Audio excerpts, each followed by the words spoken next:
On this February 10th edition of Sports Extra, heartbreak in Chapel Hill set in on Saturday when the Dukies made not one, but two buzzer beaters, and it still hurts. The women's lacrosse team season opener has fans wondering, is this going to be a national championship year? And the men's hockey team, let's just say these heels are cold as ice. All that and so much more. Sports Extra starts right now. From the University of North Carolina School of Media and Journalism, covering the full range of Tar Heel athletics. This is Sports Extra.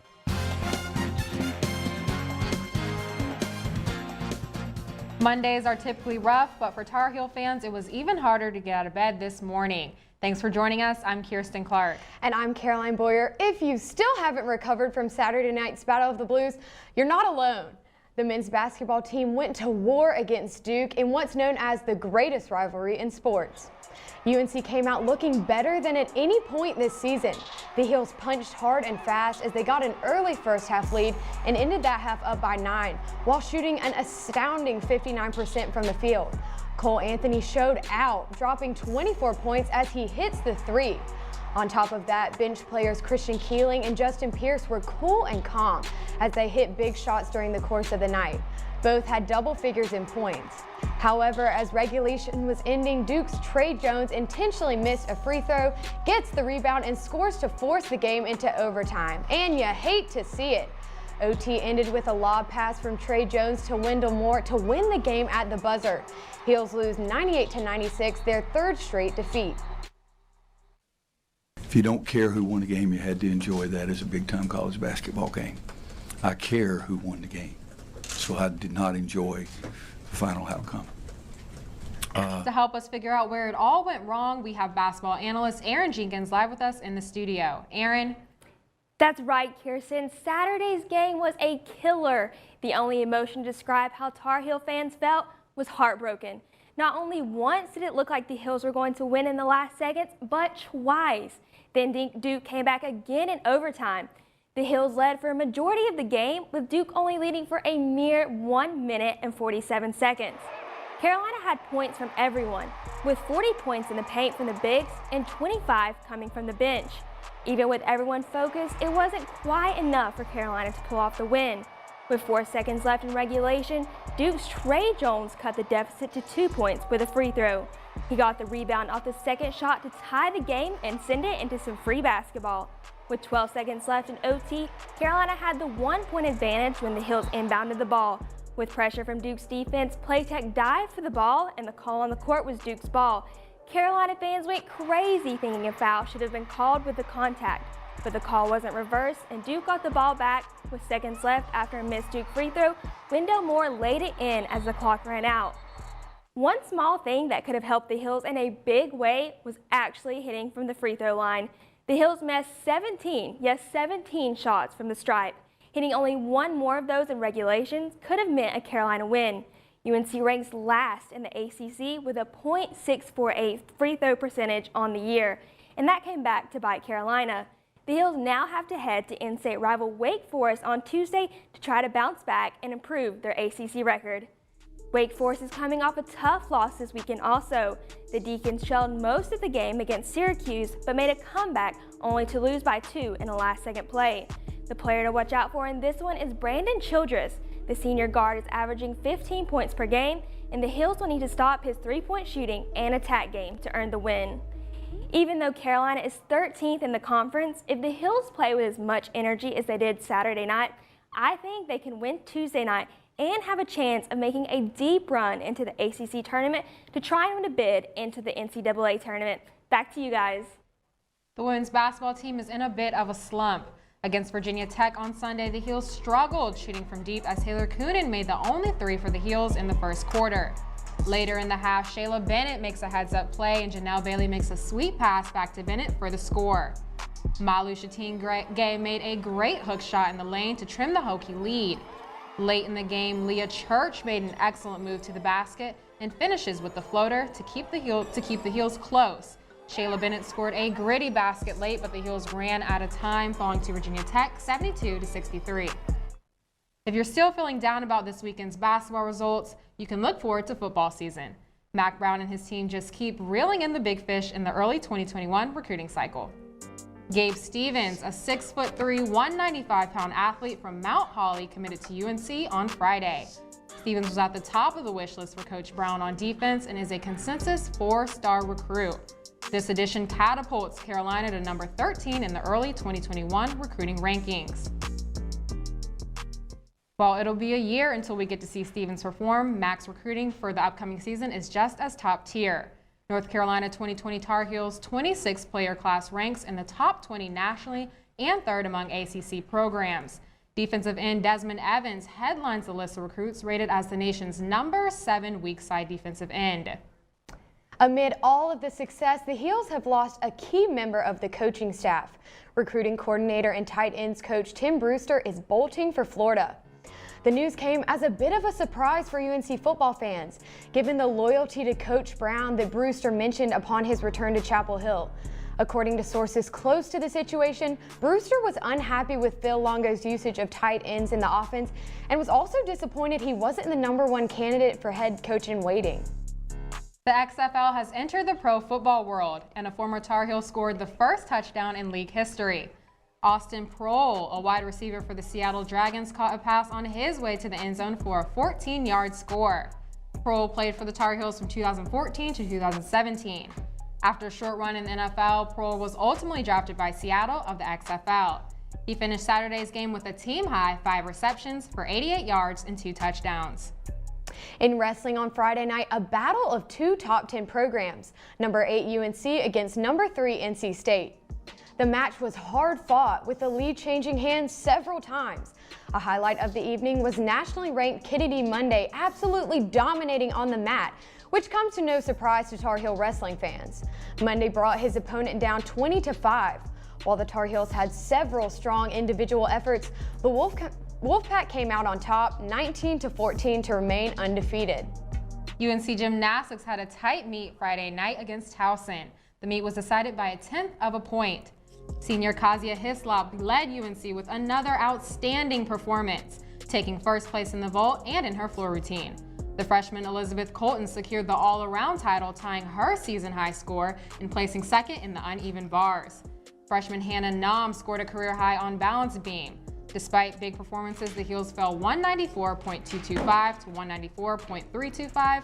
The Heels will travel to NC State on Saturday. Kirsten, were you at that devastating game on Saturday? Caroline, I wasn't there. I had to watch it from the big screen, but let me tell you, it didn't make it any easier. I was actually had a front row seat to the show. I was on the risers, and it was hard to watch, but it was fun to be there, and I'm proud of the way that they played. Maybe next time. The highly ranked men's lacrosse team looked to move to 2-0 against the Mercer Bears on Saturday. The Heels got off to a great start as Justin Anderson scores off the beautiful pass from Tanner Cook. Brian Cameron scores later with an excellent over-the-shoulder shot.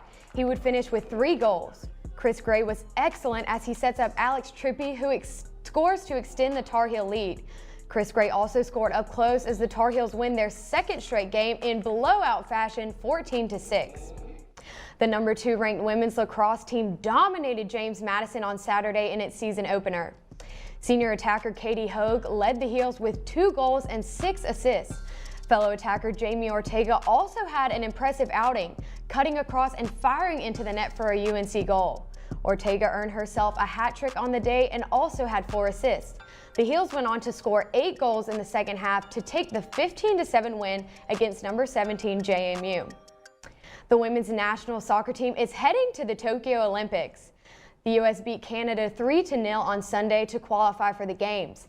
5 UNC alums are on the squad, with Ashlyn Harris, Crystal Dunn, Allie Long, Jessica McDonald, and Tobin Heath representing UNC and the U.S. No other university is as well represented as the team as Carolina is. The 2nd-ranked women's tennis team crushed it at the ITA National Women's Indoor Championship this weekend at Illinois.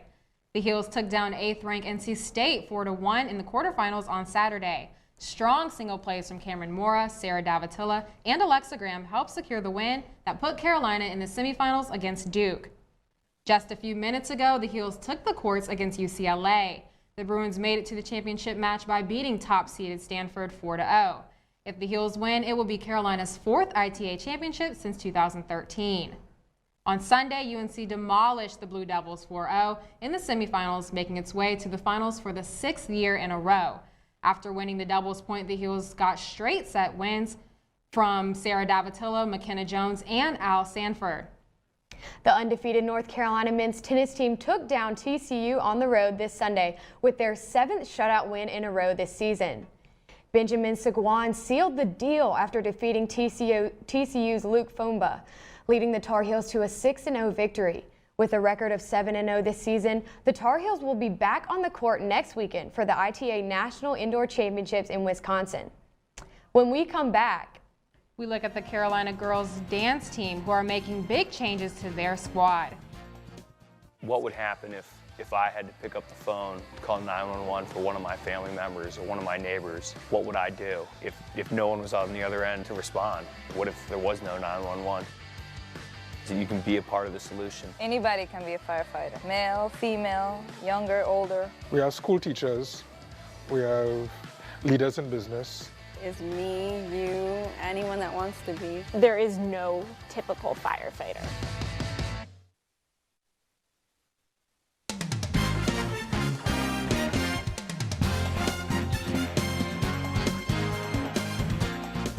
Although the Heels couldn't get the dub on the court, earlier on Saturday afternoon, the Blue Blood rivalry hit the ice in Hillsborough. Duke got off to an early 1-goal lead as a double shot leaked through on the power play. UNC would fight back and go up 3-1 after Jesse Jacobs' feed was tipped in front. Both teams would score, and the Heels were up 5-4 late in the third. After some stellar defense and multiple point-blank saves from sophomore Will Dowdett, Carolina was able to stay on top. The final goal of the game came on a rebound cleaned up and finished by Ben Reese. The Tar Heels win this one against the Dukies 6-4. the men's and women's fencing teams took a short ride to Durham this weekend for the Duke meet. Both sides ended the weekend with a 2-2 record.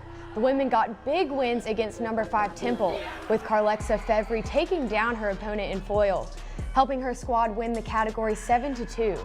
Next up for the Fencing Heels is the ACC Championship on February 22nd. Carolina softball started the Florida State tournament 0-2, but stormed back to post a winning record for the weekend. The Heels came out strong on Saturday against Detroit Mercy, winning 8-0 in just 5 innings. Alyssa Stanley struck out 3 in the complete game shutout. In the second game, Carolina fought from behind against second-ranked Alabama, winning 9-8 for the highest-ranked win in program history. Junior Zoe Goodman hit a bases-clearing double in the 7th inning, giving the Heels a 5-run last inning for the win. On Sunday, the Heels earned the program's 1,500th win by defeating Detroit Mercy by mercy rule again, 11-3.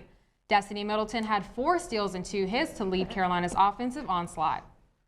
The UNC dance team is under new leadership, and Mary Kay Aponitis says the dancers are bringing even more energy to athletics events. 5, 6, 7, 8, 0, Though fans at basketball and football games may not realize it, UNC's dance team has undergone huge changes in the past year.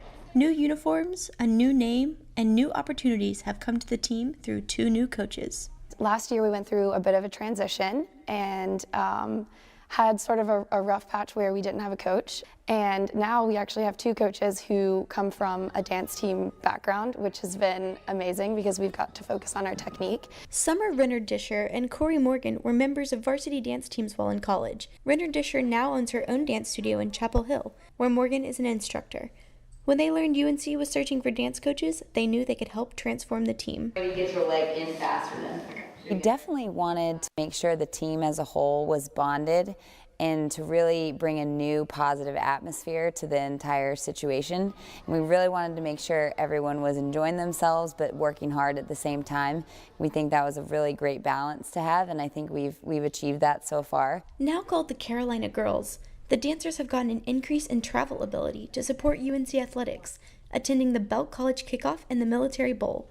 We really want them to be featured at football and basketball games and to give them kind of a platform to represent UNC. We've really enjoyed rebranding ourselves as the Carolina Girls. It's a change that shows why Carolina Girls are best in the world. In Chapel Hill, I'm Mary Kate Aponitis reporting. You can see more of the Carolina Girls, including Mary Kate, who is on the team at all football and men's basketball games cheering on the Heels. You know, Carolina, every time I watch them, I wish I could dance like that. I know, I love seeing them perform, hyping up the crowd. It's always nice to see them at basketball and football games. Of course. That does it for us today. Tune in on Friday for more updates about Carolina athletics. See you soon.